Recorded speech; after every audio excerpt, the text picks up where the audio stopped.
ako sa ngalan nga Maria. Isa ka domestic helper sa Qatar. Ginantos ko ang 3 ka tuig sa kasakit kagahidlaw agud mahatagan sa mas nalagabos damlaga nga akong pamilya. Ang ako namay, isa ka sige driver, ang ako ni Loy, housewife, nga nagabulik bantay sa akong lola nga stroke survivor. Nagmayara mo ko sa manghod nga sinini. Hambang ko kaniya sila, ako na lang mabaka-baka, apang pigado gidang kabuhi.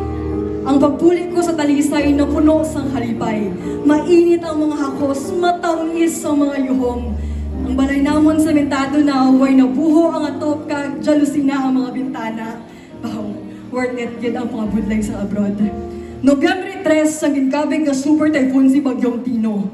Naginong ang palibot, tanan nagaaligpat, bangod sa bagyo, bangod sa mga flood control issue. Nobyembre 4, sa magpundak ang mabaskog nga ulan,